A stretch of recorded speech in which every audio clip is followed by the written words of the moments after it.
Welcome to meeting number 109 of the House of Commons Standing Committee on Foreign Affairs and International Development. Before we begin, I'd like to ask all members and other in-person participants to consult the cards on the table for guidelines to prevent audio feedback incidents. Please take note of the following preventive measures that are meant to protect the health and safety of all participants, including in particular the interpreters. Only use a black-approved earpiece. Keep your earpiece away from all microphones at all times. When you are not using your earpiece, place it face down on the sticker placed on the table for this purpose. Please consult the cards on the table for guidelines. The room layout has been adjusted to increase the distance between the microphones and reduce chances of feedback from an ambient earpiece. Now, today's meeting is taking place in a hybrid format.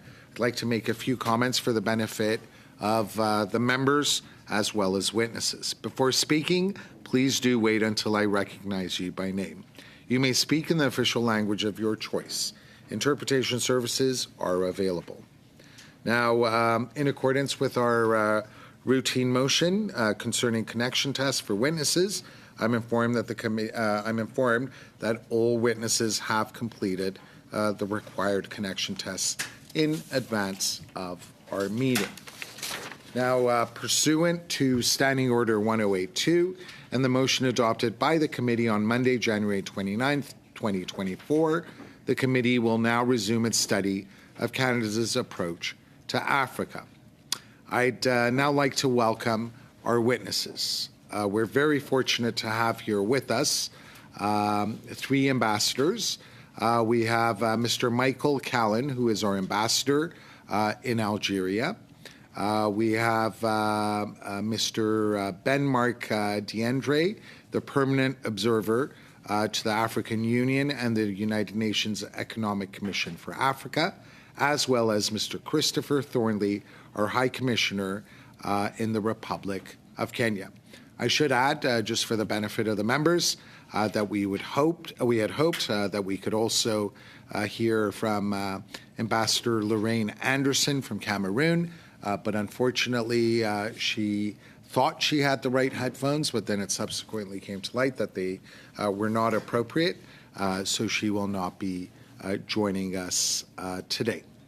Now, for the ambassadors, I should say, I understand that Ambassador Diendéré will be speaking on behalf of all three ambassadors, but subsequent to that, when there are questions put to you by the members, if you do look over, if you are out of time, because there's only 5 or 6 minutes per round of questions, if you see this held up, that means you should be tying it up within 10 to 15 seconds. So would be grateful if every once in a while you did look up at the camera. So all of that having been explained, Ambassador Diendéré, welcome. The floor is yours, and you have 5 minutes for your opening remarks. Thank you, Mr. Chair. Monsieur le Président, Mesdames et Messieurs. Mr. Chair, members of the committee, I am honored to appear before you today, even though it's quite late here. It's now 11 p.m. from where I'm speaking, 2 hours less for Michael Callan. But we're very happy to be here to speak with you, members of the committees. My name is Ben-Marc Diendéré, and I'm Canada's permanent observer to the African Union. I am the first full-time person in this role. I'm here today with my colleagues, as the chair just mentioned, Michael Callan, Ambassador of Canada to Algeria, and Christopher Thornley, High Commissioner for Canada in the Republic of Kenya, and permanent representative to the United Nations Human Settlements Program and to the United Nations Environment Program. We are here 2 days after Africa Day, and I'm very glad to be here. I'm sure that we are all speak in solidarity with each other here. Meeting. My remark today will briefly outline the opportunity and challenges vis-à-vis advancing a Canada engagement with African countries and institutions. My colleagues and I look forward to answering your question. On the opportunity, Africa is forecast to be the world's second fastest growing region in 2024 after Asia. It has one of the fastest growing middle classes, provided a source of dynamism and vast market potential. The wealth gap remains deep with 60% of the world extreme poor living in sub-Saharan Africa. L'écart de développement reste profond dans ce pays. This gap is huge in the continent. The continent's demographic youth bulge, with 70% of sub-Saharan Africa under the age of 30, represents an opportunity. But the lack of adequate and market-relevant skills and employment opportunities is an impediment to their meaningful contribution to economic development. And peace and security challenges, heightened vulnerability, particularly among women and youth, threatening the well-being of African youth and young people. African countries and institutions are proactively exploring various options to address their national, regional, and continental challenges. They seek mutually beneficial partnerships that meet their needs and empower them to address their own challenges. They are diversifying and forging stronger relationships with global economic powers like China, India, and partners like Turkey and Gulf states. They are doing so bilaterally and through multilateral fora such as BRICS and G20. Within the rapidly changing global environment and in response to calls by our African partners, Global Affairs Canada is redefining its engagement with this continent to better capitalize on mutual interests with African countries and institutions and support win-win partnership. My appointment as Canadian first dedicated permanent observer to the African Union signals an intention to broaden and deepen Canadian engagement on the continent and our interests in enhancing partnership with African Union and its organs. As a preeminent organization on the continent, our engagement with the African Union promotes our mutual interests and trade and investment, democracy, human rights, and human development. Together, we are exploring new and better ways of working, including with the private sector, to address development challenges and other continental priorities like peace and security. Monsieur le Président, Mr. Chair, Canada's overall engagement with Africa is guided by the African Union's strategic vision for the continent, as captured in Agenda 2063. This is a keystone of the future of our continent. We also have a flagship program, which will be the Continental Free Trade Zone. The most recent of these dialogues, or rather, we have an ongoing series of high-level dialogues with the African Union, which have proven to be a platform where our shared priorities can be discussed and common approaches established. The most recent of these dialogues took place in Addis Ababa earlier this month. Canada's Minister of International Development co-chaired with African Union Commission leadership discussions on how to evolve our international assistance to better respond to the needs and priorities identified by African countries and institutions. Canada welcomed Adoye Bankole, the Commissioner on Political Affairs, Peace and Security in Ottawa, where he met with Minister of Foreign Affairs, Mélanie Joly, and Global Affairs officials, as well as appearing before the Senate Standing Committee on Foreign Affairs and International Trade. While our partnership with African Union is important for the reason I have described, we must always recognize that Africa is a vast continent made up of 54 and different countries with different economy, culture, and languages. African countries and institutions have been very clear about their interests and priority. At the continental level, the African Union Agenda 63 outlined a long-term vision focusing on sustainable and inclusive economic growth and good governance. At the national level, as my colleague can attest, national plans are in place. In between these units of governance are the regional economic communities who have their own strategic planning. Les gouvernements et les institutions d'Afrique ont été African governments and communities have been clear on their priorities. Representative at the African Union and what our head of mission here through If I could our ask that vital you wrap it up soon, because we're considerably over Yes. the time limit. I get you, Mr. Chair, is that African countries and institutions want more Canadian engagement, more investment, more dialogue, more partnership based on mutual interests. Finally, we have been following the proceeding of the Senate House and House of Community Studies. Your deliberations are very timely and noticed. We look forward for our outcome and working with you to advance Canadian interests, including mutual beneficial economics. Merci beaucoup. Thank you very much, Mr. Diendere. We start off with MP Abou-Taif. You have 6 minutes, sir. Thank you, Chair, and thanks for the witness for appearing today. Monsieur Diendere, you were appointed, or you took on your role in June 2023. How do you describe the relationship between Canada and the African Union? Thank you. Thank you very much. My last 12 months have been dedicated to consolidated Canadian presence on both levels, African Union and the AUC.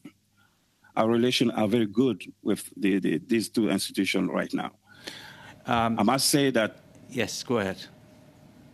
I must say that the relation, there is room to be improved, but we are on a good track to do something very good with the African Union right now. When you were appointed, you must have received a mandate. Would you be able to Yes. share that with the committee, please? Le mandat était de renforcer la relation. The mandate was to strengthen the relationship with the African Union.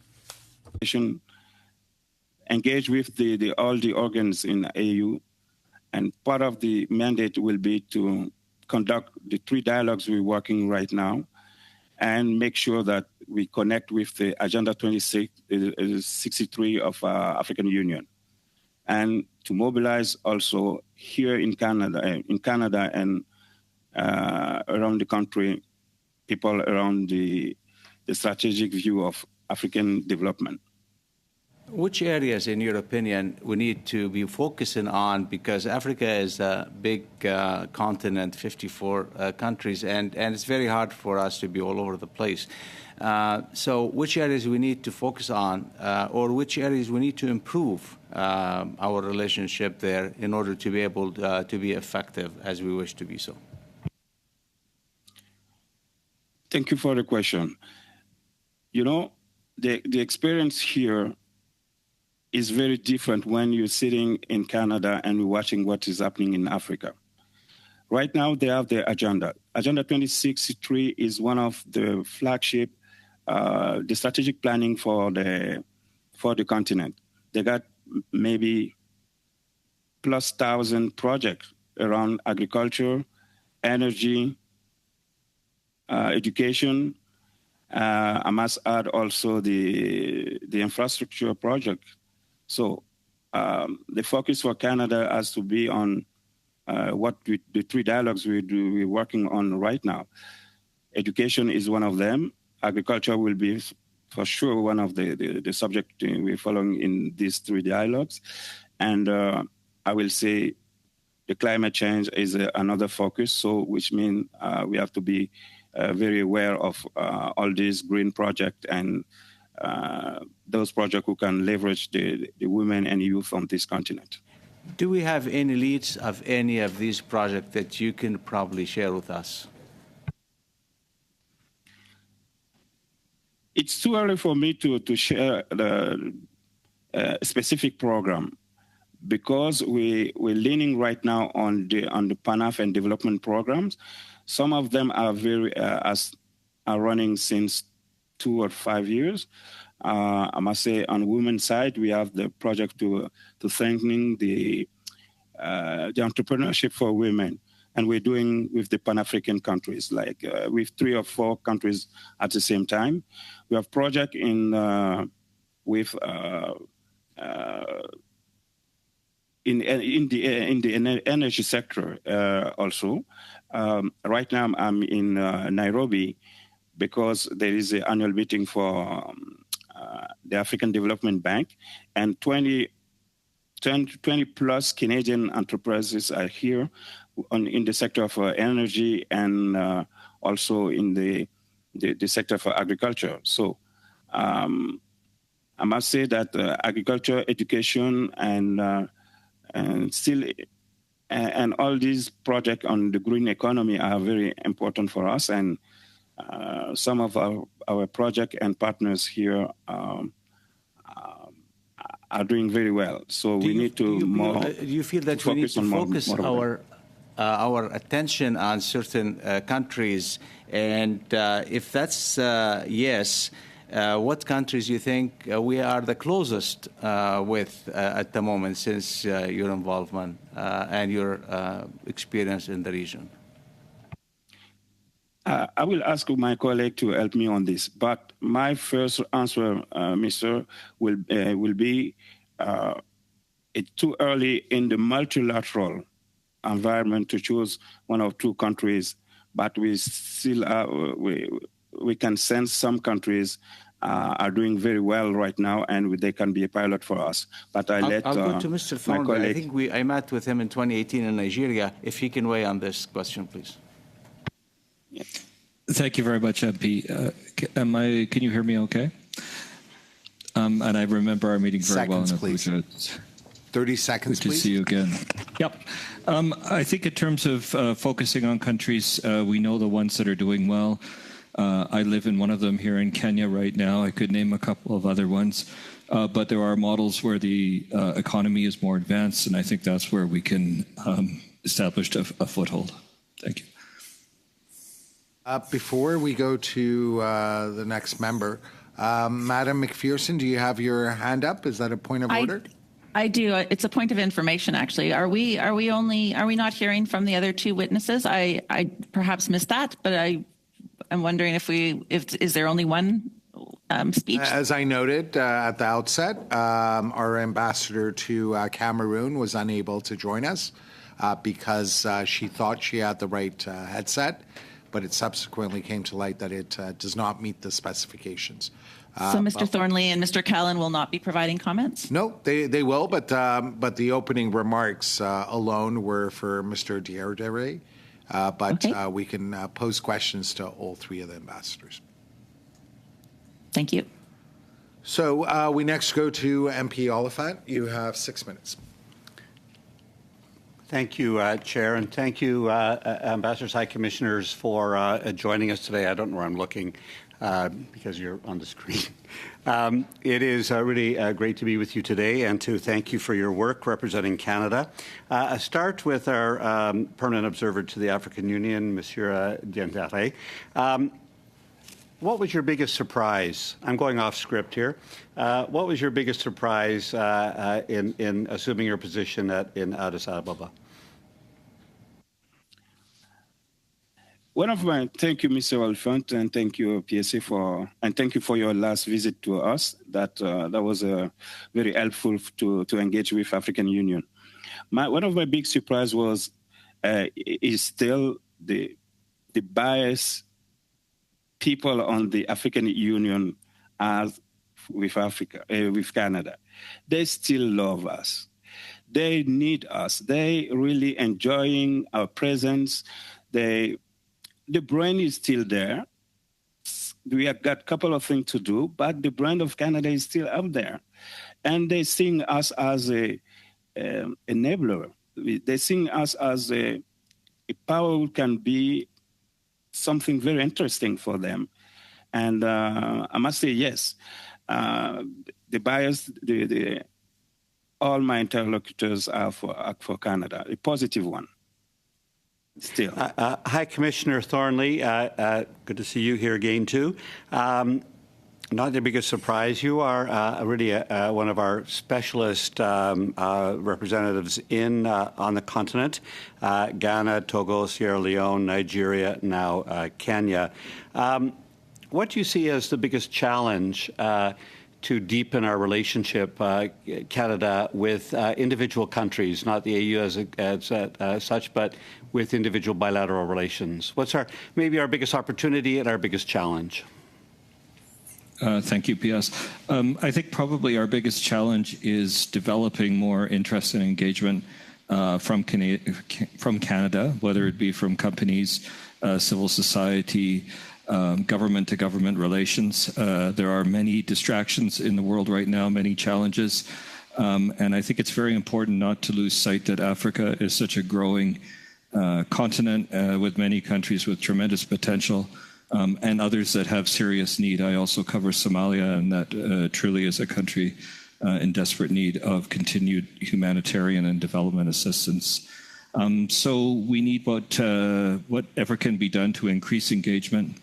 I have a background in trade development as well, and I was very pleased to see in the last fall economic statement, and I believe in the budget, measures to increase risk appetite, for example, from crown corporations such as EDC and CCC, which will help de-risk some commercial activities, which then, of course, increase people-to-people and all kinds of other engagement that is so required to develop our relationships with African countries. You used my magic word, which I use a lot, about de-risking, and I want to turn to Ambassador Callan. You in Algeria are living in a difficult neighborhood, a relatively calm country, but surrounded by Mali, Niger, Libya, not far from Chad, Burkina Faso. Tell me a little bit about the security situation, both in southern Algeria, but also in your neighborhood, and whether you are seeing any changes for the good or for the worse. Yeah, thank you for the question, Parliamentary Secretary. Yeah, it's true, and it's an important observation that the security situation in the neighborhood is deteriorating, and I think that's an important, just objective observation that the trends are negative across the Sahel. They're alarming for us. They're alarming for our Algerian partners, with the extent of the border that they maintain with Mali and Niger. They're seeing the direct effect of that insecurity through increased flows of irregular migration, and that's a concern for a number of reasons. For the immediate potential to destabilize the political equilibrium in Algeria, as well as some of our other North African countries, but also I'd suggest in those insecure contexts, it creates new openings for other actors to try and pronounce themselves, and they have. And that's been a concern that both Algeria, for example, and we share very dearly. I have 1 minute. Just on the regional economic communities, particularly High Commissioner Thornley and Ambassador Callan, any comments on how Canada should relate to ECOWAS, IGAD, and the other economic communities? Maybe I could jump in. I think with the regional economic communities, we have to recognize that they have some strengths and many weaknesses. The parts are bigger than the whole, but there are opportunities to work with them. For example, when Madame Joly was here, she engaged with IGAD on Sudan. There's still opportunities where we may be able to carve out a role for IGAD to play a little bit of leadership in that area. Same with the East African community. On issues around Eastern DRC. There are areas where we can work with them and perhaps guide them to pinpointing to find positive solutions. But we also have to be realistic that they are generally not terribly strong organizations. When I was in Nigeria, I dealt with ECOWAS. I could see them, for example, be quite successful in the Gambia when there was instability there, because they made a concerted decision to move forward on it. But in other times, they can be underwhelming in their responses. Thank you all. Mr. Callan, if I could ask you to respond to that question in subsequent rounds, because we are out of time for this round. We next go to Mr. Bergeron. You have 6 minutes. Merci, Monsieur le Président.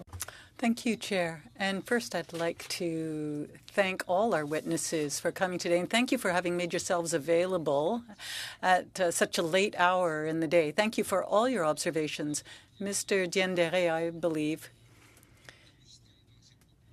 gave us a good picture of the importance and the opportunities that Africa presents for Canada. Now, Canada has to be able to put into effect its own ideas and maybe even clarify those ideas following the publication of the Indo-Pacific strategy. So that was a framework in itself. This could serve as a framework. And we weren't too sure, though, what the government was planning on doing. And we don't know what it's planning on doing in terms of Africa. There was a consultation, apparently, by the public servants of GAC to learn more about engagement possibilities on the African continent. And that consultation ended on the 30th of July last. So my question is simple. On the continent, was the Canadian Diplomatic Corps asked to participate in those consultations? Thank you, Mr. Bergeron, for the question. Yes, we did participate in those consultations. For my part, I had only just begun, so I was consulted on what I knew. But I know efforts have been made to wrap up this study or consultations. And the question, the important question now is, are we following Africa's rate and rhythm? And I would say that, there is what's happening in the African Union. And leadership is changing. And I know that the decision may come back on the table. But my observations on the ground show me that we have to decide how we're going to engage on the ground. I've had high-level conversations with diplomats, and they are also talking about how they're going to position themselves and how they are going to be involved with the continent. It's nothing new for us, and it's not the last time we'll be doing this, but I'm very pleased that this is happening, because it can either lead to great disappointment or it can lead to further reflection on where we're headed and what our relationship is now with the continent. Thank you very much for that. Several witnesses who came before us told us that there are big expectations on the continent, and they don't seem to be as interested anymore with the former countries involved, like France, for example. So there seem to be... Bergeron, but there is no translation. Sorry to interrupt. There's no interpretation, English interpretation. Can you hear the English interpretation? Excellent.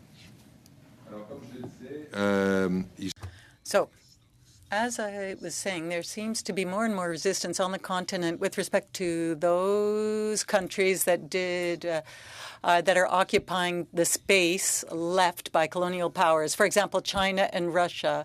And so there are high expectations with respect to Canada. Do you feel that to date, Canada has been able to meet those expectations in Africa? Merci, Monsieur le Député. Thank you. I can't necessarily answer for Africans, but what I can tell you is this. They have been very receptive to the decision to have a permanent observer, and so that you know, there are only 5 countries to have 2 representatives here. One for bilateral work, and the other with respect to multilateral relations with the continent. United States, Italy, Switzerland, Japan are the others. So there aren't many of us who have sent these individuals. So we're a very small group here observing. and who want to engage. I continue to think that Canada is still very favorably looked at here. There are high expectations.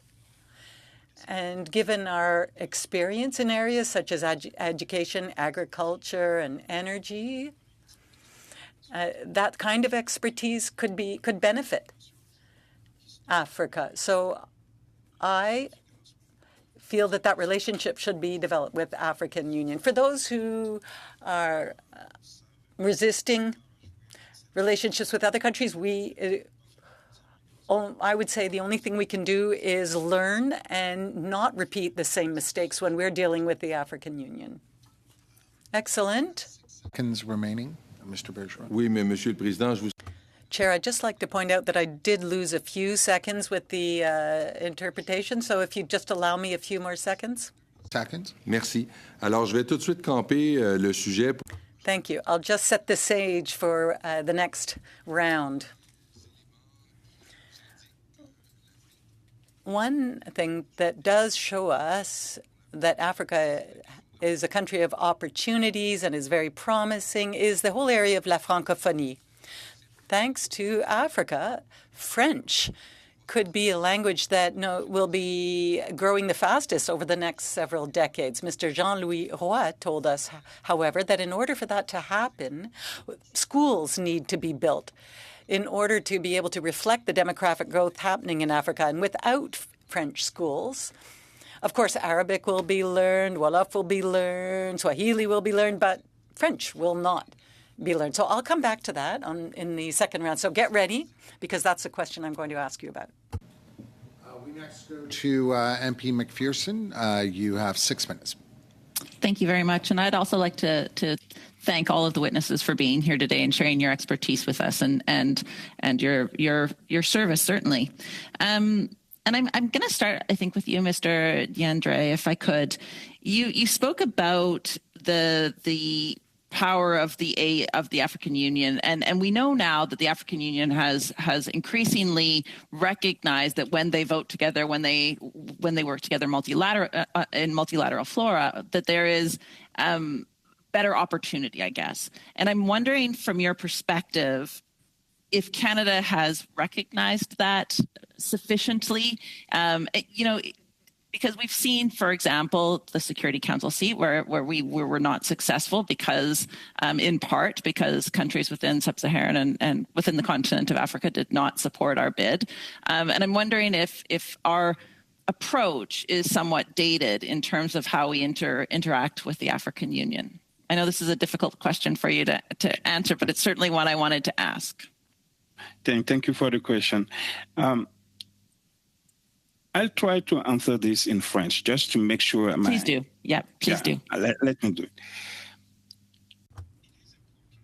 To notice that right now on the continent, it's not just about the influence. It's about who can bring something different on the table. Mm-hmm. Yes, the things are changing. Les choses changent rapidement. Francophonie. In the Francophonie, the Commonwealth. Big groups are playing on the continent. And you can add of this the Gulf states, India, China, and Russia. C'est ce qui se passe sur le continent en ce moment. So that's what's happening on the continent now. I don't judge Canada. I've never been judged. Because things change very, very quickly and are changing very quickly. So between when I arrived and now, the African Union entered the G20, Ethiopia and a few other countries entered BRICS. So things are changing so quickly that even the dynamic in the continent requires constant monitoring, constant monitoring. Now, does Canada realize this? I think so. All our actions to date that are focused on, for example, the linguistic aspect, the language aspect. We've had discussions about strengthening multilateralism and the rule of law. These are all ways in which we can remain relevant. And yes, Africa's influence will be strong. more than half of But I'm just going to give you a little bit of an example of perhaps something that I could get some information on. What we're seeing across many countries is increasing conflict. Obviously, Sudan is something that everyone is quite worried about, the conflict that we're seeing escalating in Sudan and the impact on civilians. How, in terms of supporting the African Union, how is Canada supporting the African Union in building peace in Sudan, for example? We know that Canada, in terms of peacekeepers, is not really present on the continent at all anymore. How are we providing some of those services to the AU? How are we supporting that peace-building initiatives? Madame la députée, merci pour votre question. Thank you for the question. We are at all discussion tables, whether it be within the IGAD, which is the regional authority. And we're also speaking with our partners, with the United States, Great Britain. And we are all strengthening this message of peace. We also consult with experts on the Sudan who are following what's happening and that support the African Union. Even the African Union has had trouble getting organized with respect to the Sudan. But they are trying, and they've come back to the table where they're looking for a solution with Sudan. So only if, obviously, there's agreement to stop the hostilities. But we are speaking with these countries. We have a very good ally in Canada. Our officials meet and have met when they come here to reinforce Canada's position in terms of finding a solution for Sudan. So our country still has a significant amount of credibility at these discussion tables and when they happen. So it's good. On the ground. And maybe I'll just pass it on. I'm sorry I've been monopolizing your time, but Mr. Killam, perhaps you'd like to offer something as well, considering the region that you're in, just in terms of how Canada can support peace negotiations, can support peace building and peacekeeping within the region. Yeah, thanks for your question. And there's a whole wide range of ways we can and do. There's all kinds of peace building support that's funded directly from Ottawa that supports grassroots organizations that are working to bring communities together to address the real divides at the grassroots level. So even offering mediation support, even if it's not frontline mediation, there's track 2, track 3, more subtle, less overt efforts that often can be instrumental in bringing people together and just enabling conversations that perhaps some of the frontier tier 1 mediation efforts would not bring as much attention to, because relating back to a point that was made earlier, our brand is still very strong, and so the avenue for Canada to play that role in bringing parties together is unique and it's special, and because of that uniqueness that not many countries can bring to the table, it's an area that we've doubled down on. Thank you very much. I believe that's my time. Mm-hmm. Thank you. We now go to Mr. Chong. Mr. Chong, you have 4 minutes. Thank you, Mr. Chair. My questions are for Ambassador Callan and High Commissioner Thornley. As you know, this committee is studying the government of Canada's approach to Africa. And so my question is simple. What advice what key 2 or 3 recommendations do you have for this committee?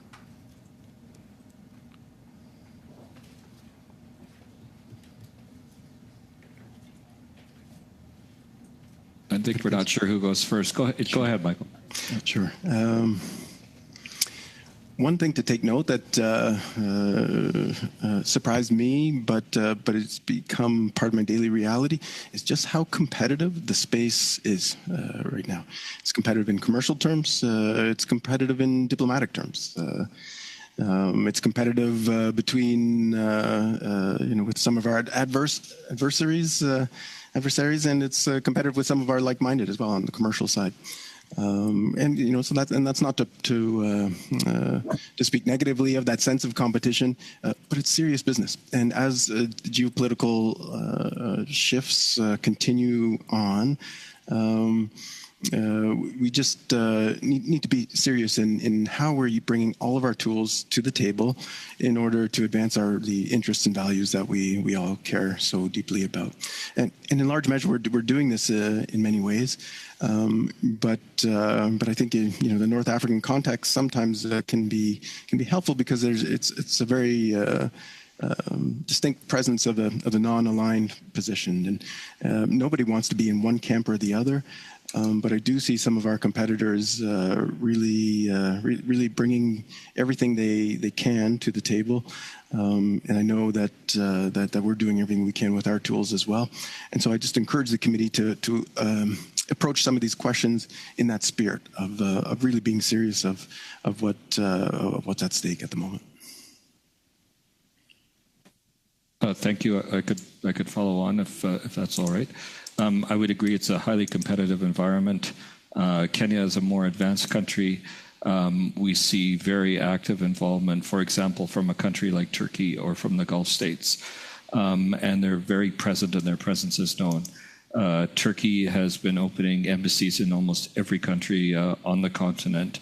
I'm not saying that we should open a lot of new embassies or representation, but what I am saying is we have to be aware of our competition and be willing to act and also be willing to work with them where it might be possible. I think we need to be thinking very carefully about people-to-people linkages, about our diasporas, if that's a plural. There are many in Africa. They're a great asset for us. And to be thinking about how we conduct immigration. We've been working very closely with Kenya, for example, on orderly and let's call it demand-driven immigration, where they will be working more closely with provinces and industry associations to identify gaps, provide training, and have people go to Canada who are set up to succeed. It's a bit of a win-win situation. And finally, I think just to be agile. We were asked, for example, to play a role with Kenya, and we asked Kenya to step up on Haiti. So there are those third country opportunities to work with Africa. We shouldn't always view Africa as an aid recipient, but also as a partner that can help us, including in our own neighborhood in that example. And I think I'll finish on this. The United States designation of Kenya, I'm just talking on my own neighborhood as a non-NATO ally during President Ruto's visit, the only one in sub-Saharan Africa, speaks to the potential for developing very strong relationships. Thank you. We next go to MP Chattel. You have 4 minutes. Merci beaucoup, Monsieur le Président. Thank you, Chair, and welcome to all our witnesses. So we're very pleased to have you here, especially given this late hour, because it's a very important study for us, and I hope for you as well. I'd like to begin with Mr. Diendere. We heard many witnesses refer to Agenda 63 before this committee. There's the strategic plan. We also heard witnesses underscore the importance of what Canada can contribute. Now, you mentioned the 4 sectors that are very important: agriculture, education, infrastructure, and energy. You also mentioned resilience and climate change and the knowledge that Canada could contribute. You didn't have time to wrap up on the important projects that you started talking about, projects that are being led by Canadian companies. Could you give us some concrete examples of the kind of knowledge and the economic development that Canada could bring to Africa? Thank you very much for the question. Well, I've seen Canadian companies propose, for example, to manufacturing solar panels, for example, rechargeable panels, looking for agricultural solutions, for example, with respect to fertilizers, etc. And Canadian companies have also come with nutritional products for children. So there are things happening. There is action. You know, I could speak to you outside of this, and I could give you a long list of Canadian companies that are involved. But there is some very good work that is happening, and there are good leaders here on the continent. You know, there is work in the mining sector as well, but there are so many other businesses, and there are small and medium-sized businesses, some that are extremely active on the ground. What's interesting about this approach is that we use a development lens when it comes to Canadian companies. And these companies come with expertise, and they have very clear intentions. Sometimes it has to do with gender, with children. There are female-led companies as well. So these businesses are very appreciated. And there are also other kinds of local investment that happens from, for example, with NGOs. So there are some good things happening in terms of development along with Canadians. Now, to come back to the previous question, one important asset would be to look at very specific areas. And Agenda 63 is a very interesting document. It's well worth becoming familiar with because it has to do with the kind of Africa we want to build. There are all kinds of, for example, we have a huge free trade zone, one of the biggest on the planet. So there is so much that Canada can contribute to and so many contributions that Canada can make. Thank you very much. That's all very interesting.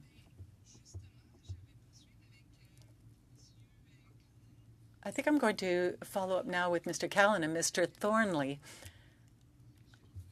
Mais si vous avez If ever you can give us examples in your areas or in your I'm afraid it's over 4 minutes. Thanks. We will now go to Mr. Bergeron. Mr. Bergeron, you have 2 minutes. Mon Dieu. 2? Well, that's a lot. Thank you, Chair. So I'm going to come back to my preamble.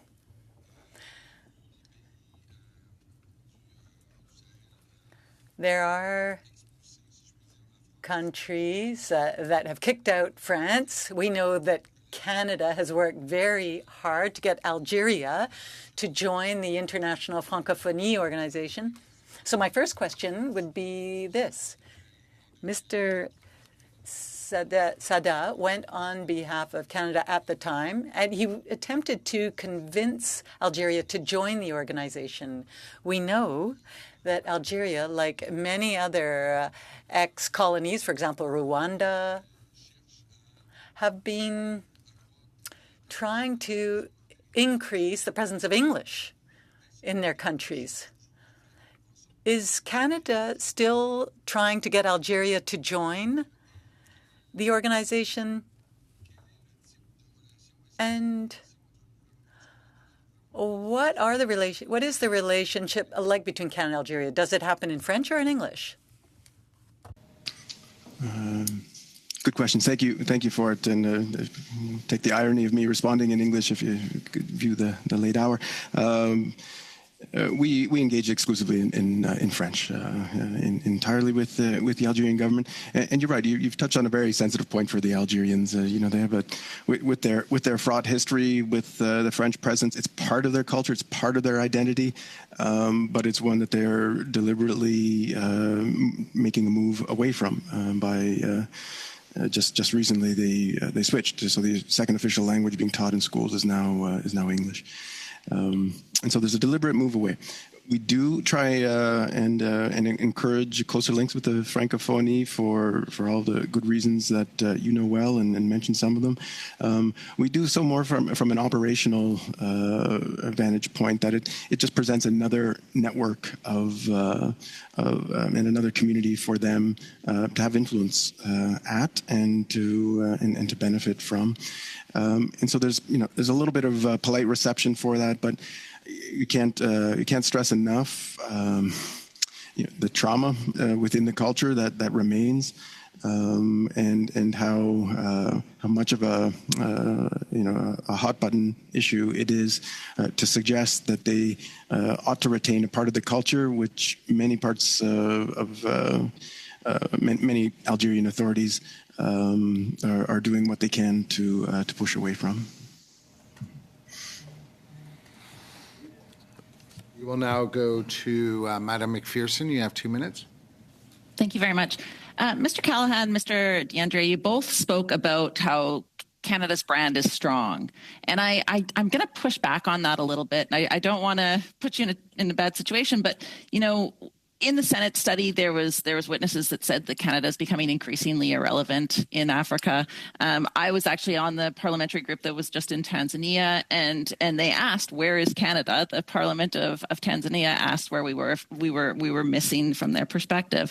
We know that there has been a lot of support for multilateral development in sub-Saharan Africa and less support for Canadian organizations. So I'm going to put it to all three of you. What could Canada do to make itself more relevant in the African continent? I understand that you said that it is very relevant, or the brand is strong, but we have heard as well that it is that's questionable. And I'm wondering if there are things that we could do to strengthen that brand. Mm-hmm. Mr. Thornley, I haven't asked you a question yet. Why don't I start with you and then I'll go to Mr. Callahan. Thank you, MP. I think I'll try to be quick because I know time is short, but one always has to work on a brand, and you can't, take it for granted. I think in order to strengthen our brand, we have to find constant ways to engage and be listening, which I believe we are, in terms of what our African partners are looking for. A big part of that, and I'll go back to what I spoke about earlier, I think is engagement at a commercial level. They are looking for investment. I'm very pleased with the work, for example, that FinDev is doing here in Kenya. Their biggest and first investment is in Kenya with an organization called M-Kopa, which provides very innovative microfinance, starting in the solar sector and now in transportation. So as a result of that investment, drivers of motorcycles who provide transportation are driving electric bikes and able to finance them on a daily basis. That kind of engagement ups our brand incredibly, and there's always more that we could be doing in those kinds of areas in a creative way. Thank you. And just building off of that, then I think you're also very right that the brand is still present and still strong. Sometimes we hear that African partners need Canada. I'm not sure that's any longer the case. Many do want Canada, but there's other options now, and so we can be a preferred partner because of the quality of our products. Often the caricature of us being a moral value-based player, that does count. It still does count. But they don't need us if they ever did. I think if there's one thing that we could do, and it sounds a little bit cliche, but it just matters, and we can't get. Thank you. From it is just the value of investing in relationships with high-level authorities. Relationships matter. Thank you. Thank you. So now we go to Mr. Epp. You have 4 minutes. Thank you, Mr. Chair, and thank you to all the testimony thus far. I'm going to continue along the same vein that Ms. McPherson was on. Last week, a number of us attended the Global Cooperation Caucus. Stanley Ochanu, the Nigerian director for one, actually stated that Canada has been breadcrumbing African countries, offering just enough for a connection, but really avoiding the true commitment. And so, we've all heard the calls from NGOs, from diaspora communities, from all of us around this table and other groups that we want a clear approach, strategy, call it what you want. So I'll start with you, Monsieur Derendere. do we not need a specific, we've heard much general testimony, and over the last half hour I've gotten into more specifics, but to get to something that actually has a deliverable component to it on a strategy, do we as Canada not need to focus and make some hard decisions on priorities? Thank you. Thank you very much for the question. And I agree with you. Yes, we need to focus a little bit, but we're having two dialogues. The last one we did in just 1 month have a true component for focusing on stuff that's very great for Canada and Africa. The development dialogue we just launched as a component on TVET, which is vocational education. There are component on agriculture. There are component on women entrepreneurship, and even research and development on it. With the way we're doing the new strategy and en amont ce que nous on est en train de faire avec les trois. And upstream, I think that the three policies that we have are giving us opportunities. That is to say, they'll lead to very focused projects. And brands are brands. We have a strong brand because we know people want to deal with Canada. I've never been in one meeting where I didn't meet someone who knew someone in Canada, a member of their family, or someone had visited. And that's also very important because that also contributes to how we're seen. Various theme, but I think we're getting there with the relation we're building with African Union, the Commission of African Union. Thank you. Let me test out some specifics. In our trade relationships, we now have yourself as the permanent observer at the AU. Should Canada pursue a free trade agreement with the free trade bloc through the AU, or should Canada pursue specific free trade agreements, with countries where there's a fit, a synergy, and then within some sort of a focused strategy, let's put some deliverables, 10 countries if we choose a second route. What would be your comment with that?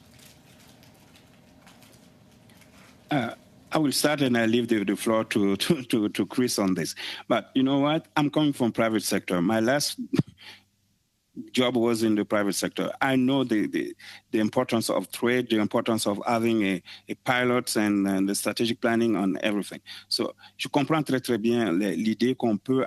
So I understand very well the idea that you can have this free trade relationship with Africa, but Africa is 54 countries, and there are very volatile places. So we have to make sure that it's going to work. We could be focusing on some pilot countries, for example, or strengthening our relationship with others, for example, Kenya, and even Algeria, when it comes to wheat and grains, for example. And there are other countries that would be good to do with in terms of mining. Free trade with Africa is one of the way to do it. But my sense right now is to be more cautious because everything is volatile on the continent. And we need to keep our energy on the right place for the benefit of some countries and Canada. I know my time is up, Mr. Chair, but I would love to hear from Mr. Thornley on that. I'll just put that out there. Mr. Thornley, did you want to provide a 20-second response?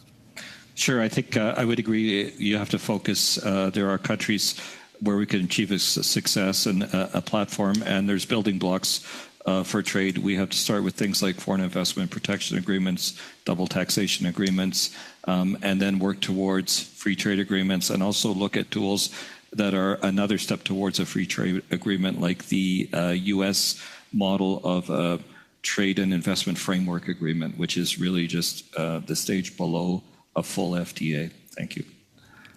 Thank you. If we could now go to MP Alghabra, you have 4 minutes. Thank you, Mr. Chair, and thank you to the witnesses for joining us today.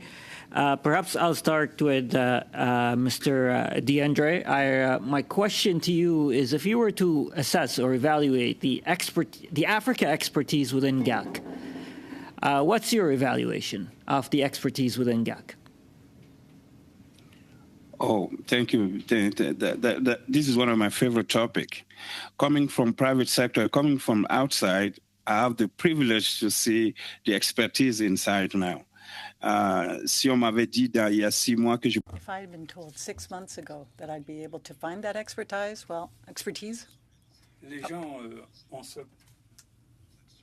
we need to be organized.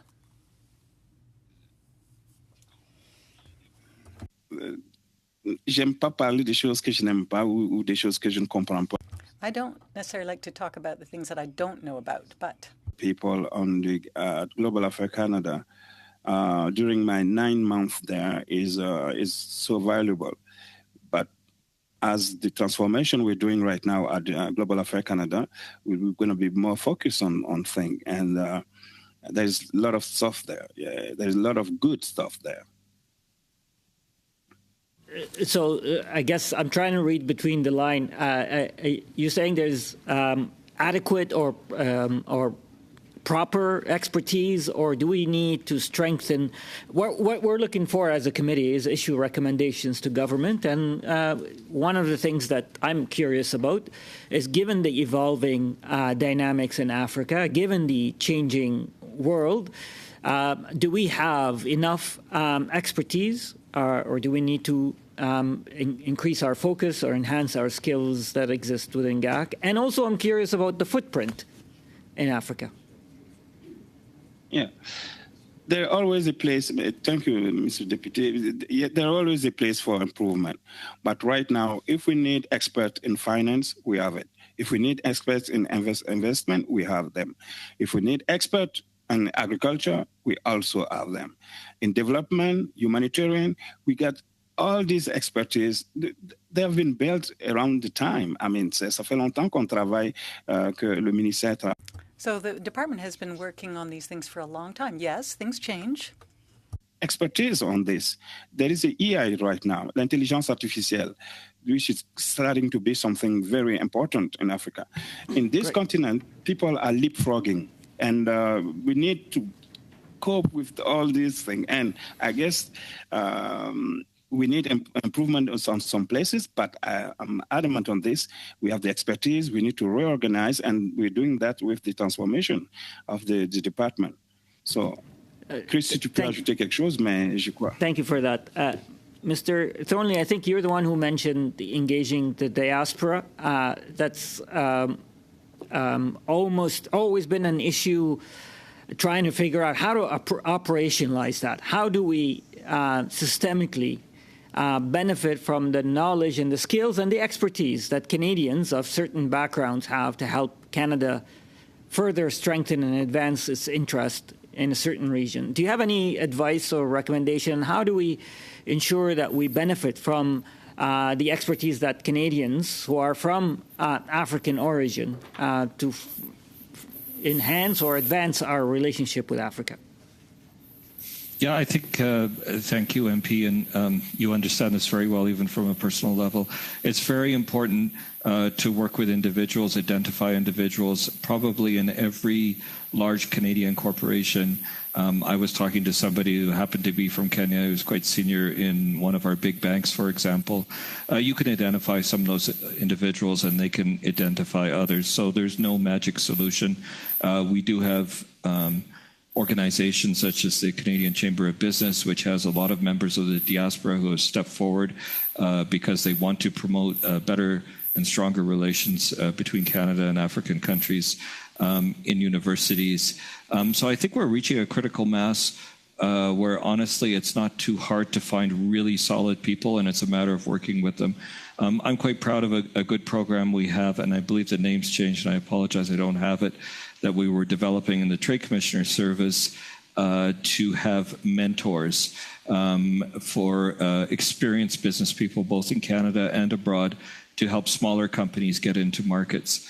And I think that kind of work to developing those mentoring relationships, because let's face it, Africa has tremendous potential, but is a more difficult market than some others. So we need to provide pathways for people where we can make it as easy for them as possible. Thank you all. We now go to Mr. Hoback. Mr. Hoback, you have 4 minutes.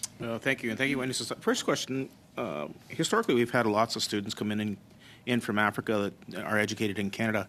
How is that helping or hurting in regards to moving forward and seeing people doing business back and forth between Canada and Africa with these students when they go home?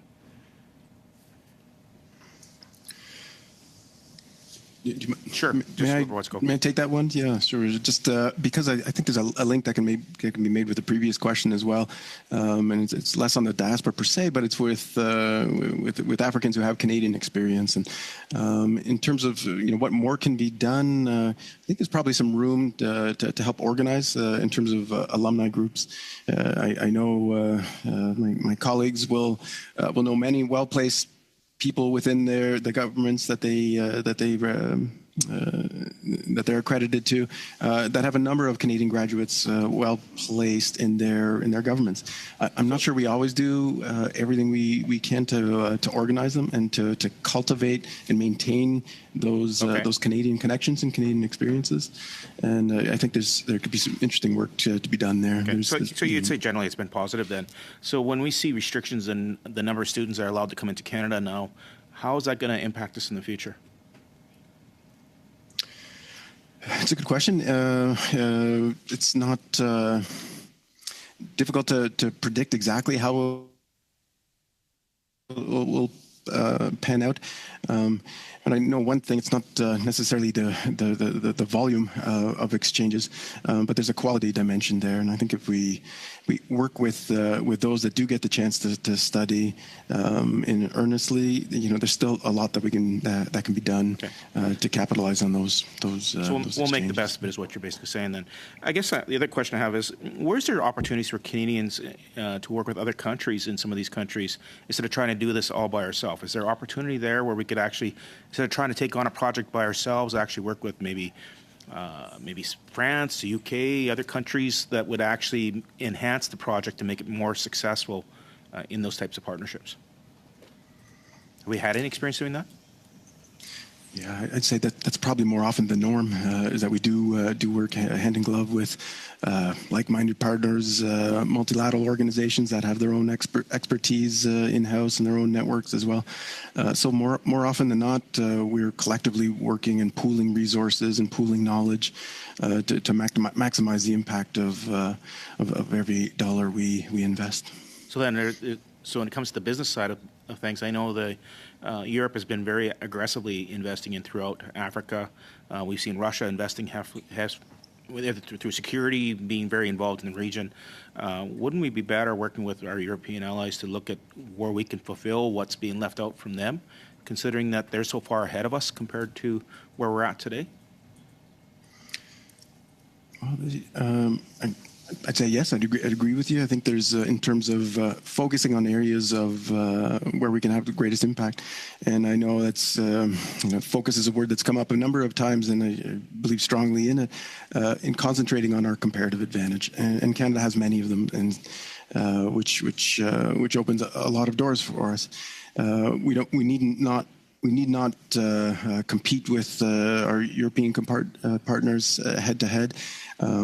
But there's often room, and we've talked on we've mentioned some of the sectors, whether it's agriculture, education, ICT, mining, certainly. I don't mean to cut you off, I just don't have much time. Yeah, sure. Please like right now, we've got an Asia Pacific plan. Like there's a plan laid out, it's written out, it's documented, it's published.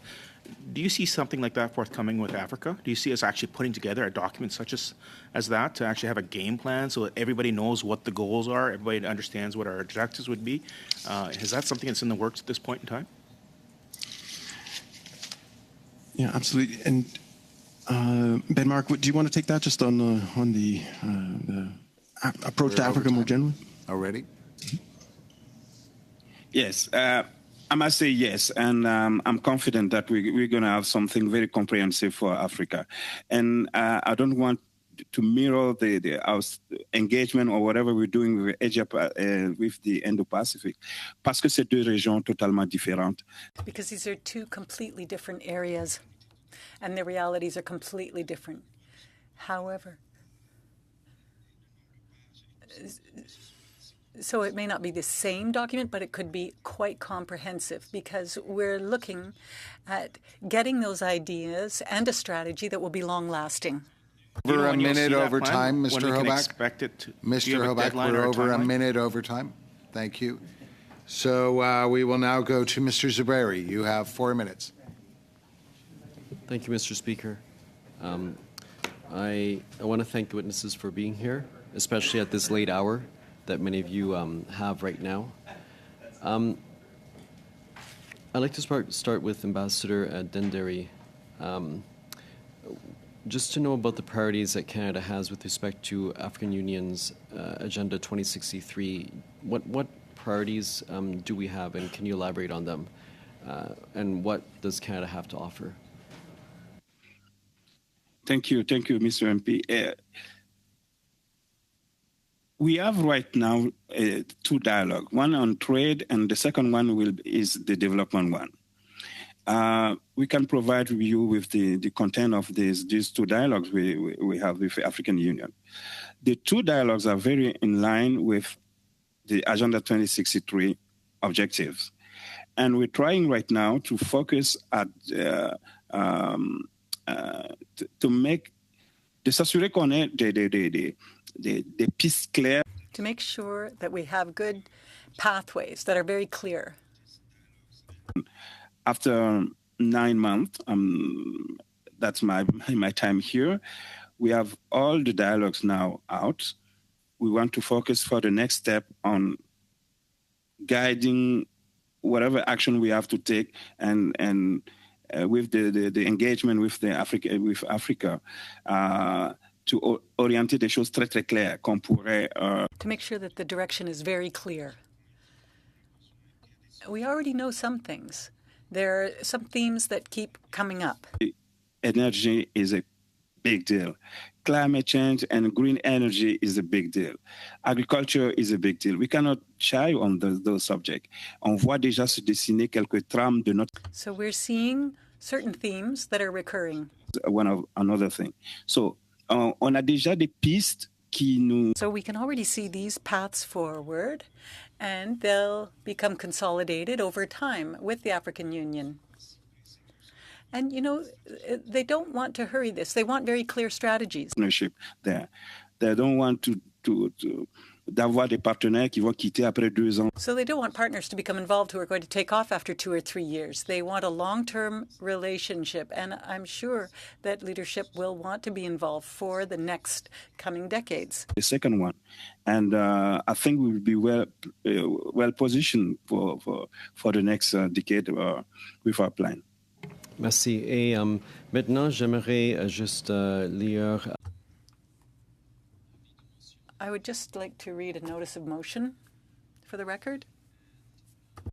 It was already sent to all members previously, my notice of motion. Just reading it in for the record, for everyone's awareness. Que conformément à l'article.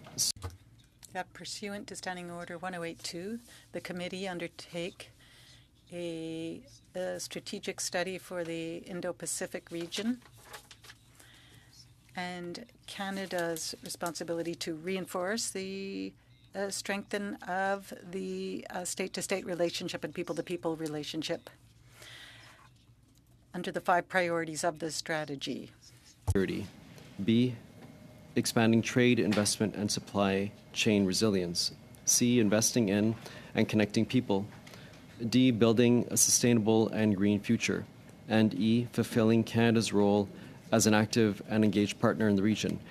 That the study include an examination of Canada's continued engagement with India and China, as well as A, efforts to strengthen ties between the North Pacific with Korea and Japan. B, opportunities created by increasing people-to-people ties between Canada and the Philippines as a result of the significant growth of the Filipino-Canadian community. C, the strategic partnership between Canada and the Association of Southeast Asian Nations, ASEAN. D, the place of Pakistan situated at the nexus of the Indo-Pacific, Central Asia, and the Middle East, and other countries on the periphery of the Indo-Pacific region within the strategy. And E, the importance of strengthening relations with Pacific Islands nations as they face essential threats of climate change. That such a study consists of a minimum of 6 meetings, that the committee report its findings to the House, and that pursuant to Standing Order 109, the committee requests a government response. We go to Mr. Abel-Taif. Thank you, Chair. Thanks for the member. We don't have a copy of this motion. I'm not sure if it was distributed or not. It was sent to the clerk and I believe distributed to all members several days ago. More than. Is that correct? Yes, I was just advised by the clerk that it was distributed on May 8th.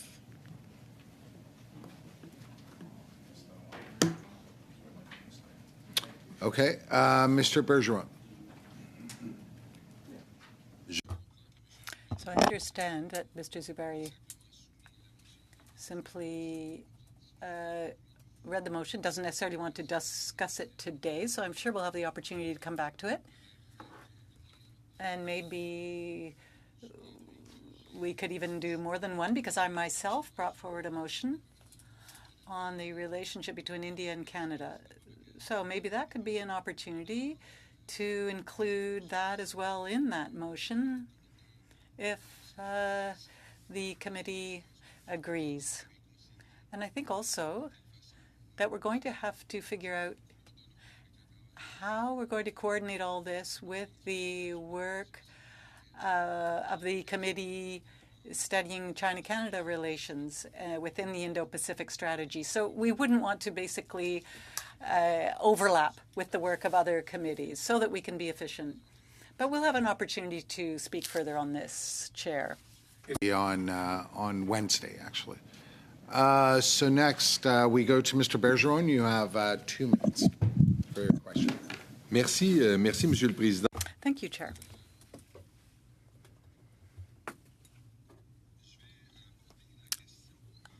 I'm going to talk about the economy. How much time do I have, Chair? 2 minutes. Canada has signed foreign investment promotion and protection agreements with 9 African countries, and then free trade agreements as well with countries on all continents except the African continent. And there is the European Union that has had difficulty, and in 2022 there was an agreement signed with Kenya, and in 2019 there was the Continental Free Zone area that was also established. Why are we not taking advantage of these economic opportunities on the continent? Merci beaucoup, Monsieur le Député. Thank you very much. I think that's what we're actually trying to do. Now, perhaps we're not doing it as quickly as others, and maybe that's a good thing, because those who have signed agreements are dealing with a very fast-changing reality. In May, we didn't know that the situation would have deteriorated to the extent that it had in the Middle East. And so that changes the dynamic as well. In terms of agreements, that's one thing. However, we obviously do need to have agreements.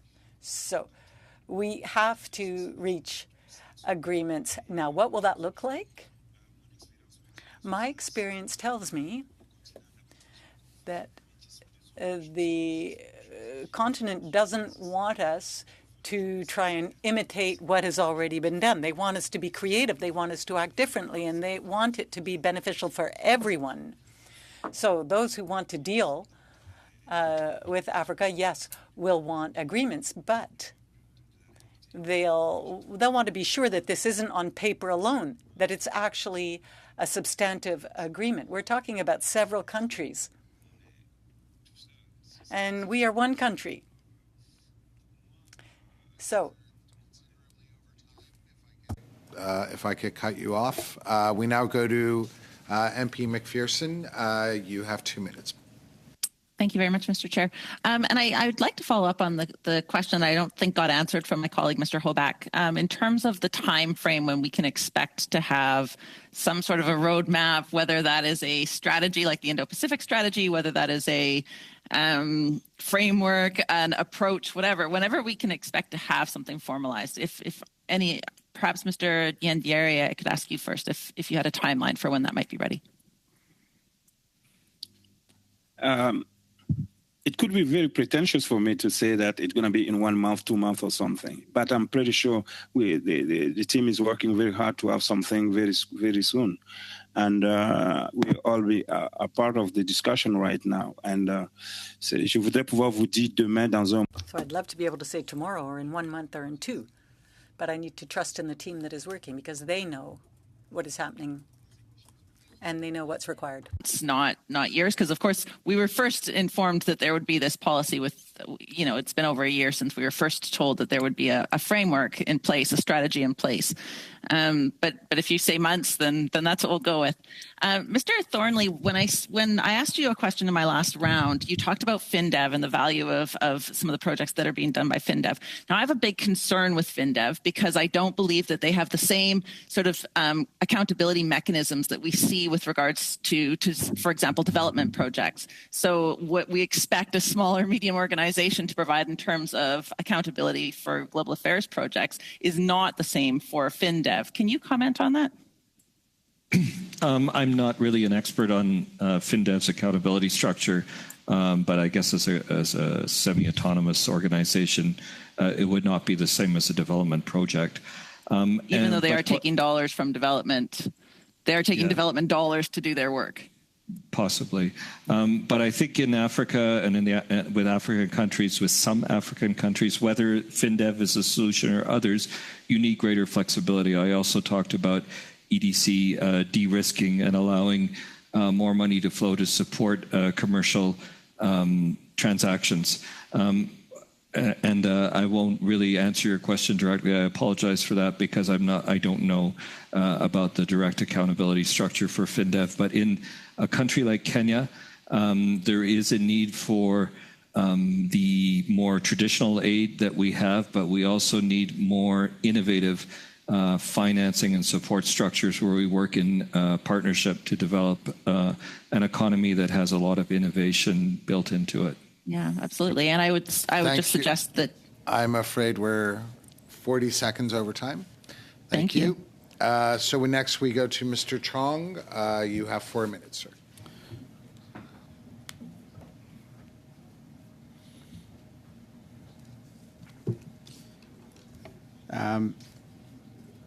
Ambassador Callan indicated that it's become a lot more competitive in Africa. And Ms. High Commissioner Thornley built on that by saying that that we need to be, Ambassador Callan said that in addition to that, we need to therefore effectively use our resources, more effectively use our resources to further our interests and our values. High Commissioner Thornley built on that by saying that we should not just view Africa as a recipient of international aid, but also as a region that is willing to work with Canada on areas such as security and defense, on issues such as two-way trade and investment. So my question is in that framework. Just last week, an Aframax tanker left, filled up with oil from the TMX pipeline, 550,000 barrels of oil in a single tanker. It was the first shipment that is headed toward China, a shipment of 550,000 barrels. When I look at Africa's, I think it was Ambassador Diendéré who mentioned in his opening statement that this year Africa will be the second fastest growing region after Asia this year. So when I put that all together, it seems to me that Africa has an immense need for oil and gas in the coming decade. Currently, Africa is a net exporter of oil. It produces about 7 million barrels of oil a day. It consumes about 4, so it has a net exporter of about 3 million barrels. But if Africa is to catch up with the rest of the world economically, it seems to me that they would at least catch up to the developing world standard, which is 3 times the oil consumption that they currently have. They only consume about a third of oil per capita compared to the developing world. So that would mean that they would grow from about 4 million barrels of oil a day to 12 million barrels, thereby becoming a net energy importer. So my question for all 3 witnesses is, what discussions have you had about exporting Canadian energy, particularly oil and liquefied natural gas, to Africa? And what potential is there for that region of the world to be a destination for Canadian energy exports? I could jump in first.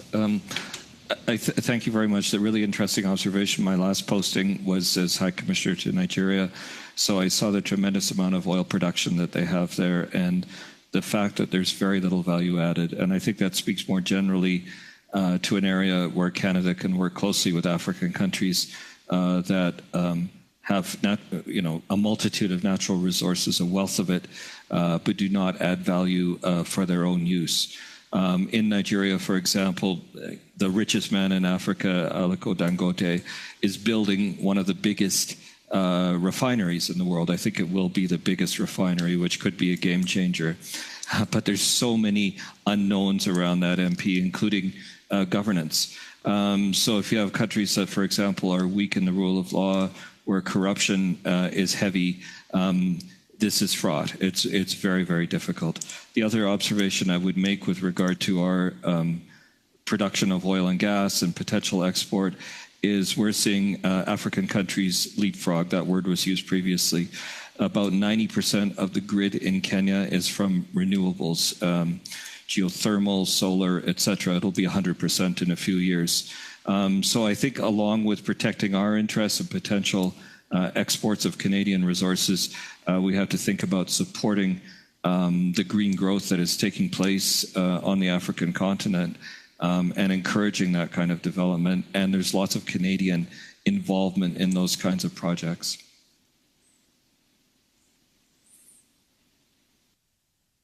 Thank you very much. We now go to MP Chatel for the last question. You have 4 minutes, MP Chatel. Merci, Monsieur le Président. Thank you, Chair. Well, I'm going to pick up where I left off. Given that I have the opportunity to speak again, I'm going to ask you in person, could you give us some concrete examples of companies that would be interested in working in development? Could you give us some examples where Canadian businesses are actually making a difference in those sectors that are important under Agenda 63? So I'd start with you, Mr. Cullen, and then Mr. Thornley. Yes, thank you. Thank you for the question. And yeah, absolutely. Maybe there's lots of examples to choose from. Maybe staying with the agricultural sector is that which makes up the vast majority of our exports to across North Africa, but certainly in Algeria itself.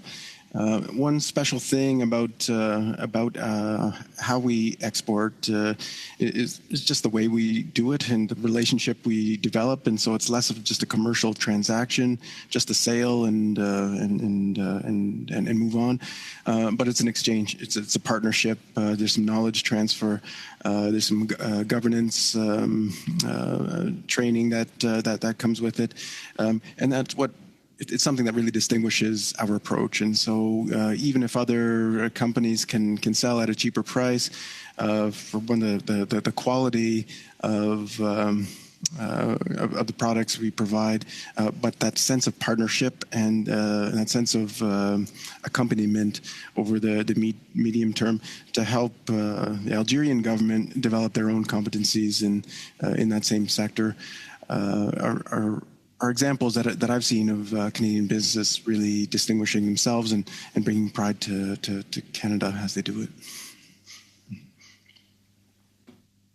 Thank you. I think if you want specifics, just off the top of my head, I can name a few. We have a Canadian company here, Solar Panda, that's doing great work on solar panels, doing extremely well. On the energy side in West Africa, they've had some ups and downs, and in Central Africa and DRC, but Manitoba Hydro International was actually running the transmission grid in Nigeria for some time. They had to deal with a lot of governance and corruption issues, which is always a challenge, but they stuck with it. Coalwater International does a lot of work, as the name suggests, in water management and other areas. CPCS, which is a transportation consulting company, works with governments throughout Africa in developing master plans, both in terms of transportation and urban development, mining companies. The name keeps changing, but there's an organization called CESO, Canadian Executive Services Overseas, where Canadian business people go and provide short-term consulting. That's actually funded through our development programming, and others where we provide through our technical transfer programs. We embed experts, for example, in government ministries here to help them develop their various planning processes and economic development. Merci. So that's just a quick list. Oui. Yeah, merci beaucoup. Tu sais, on a des... There are sectors: agriculture, energy, education, infrastructure, climate change. And I know you're very busy, but perhaps you could just give us a top 10 of the best examples that you've seen that would really give us a good idea of what Canadian companies are doing and what they're contributing. No pressure, but that would be very helpful to our study. Non, Monsieur le Président, par écrit. Chair, I'm asking for it in writing, actually, so that could be included in our report. Thank you, MP Chatel. Great. Well, that concludes our questions from the members. Allow me to take this opportunity to thank you all. I know it's particularly late, your local time, but we're truly, truly grateful for your time, for your insights, and for your expertise. Point of order, very, Mr. very Chair. much. Yes. Okay. Each one of us as MPs in our role as employers are actually exempt from the Employment Standards Act in our relationship on the hours that we put on our staff members. However, and so in that light, I know this committee passed some time ago a desire that we had our Library of Parliament report circulated 48 hours in advance. And I do note that this meeting's report came out at 4 minutes to 4 on Friday. And so on behalf of the staff that we all appreciate, I do believe the 48 hours notice was 48 business hours, not 48 running time hours. And so if possible, could we have the reference materials for our meetings in a more timely fashion? Absolutely. We will make a note of that. We'll discuss that with the clerk. We'll make every effort to make sure that is the case going forward. But at this point, allow me to thank Ambassador Diendere, Ambassador Callan, and High Commissioner Thornley. We're very, very grateful for your attendance here today. Yes. Thank you. They're not subject to those hours either, exactly. Yes. So, yes, Mr. Bergeron. Je suis... Obviously, I'm very aware of the late hour for our guests, but I was wondering this, for my own personal edification. Given that we started late, is there any reason why we're wrapping up earlier? I'm not sure why. Because we started later, but we're still deciding to wrap up earlier. First of all, because there was only one. There was one person providing opening comments. That saved us some time. We didn't have two different panels, so we were able to do 3 rounds, and that seemed to be sufficient. That's why.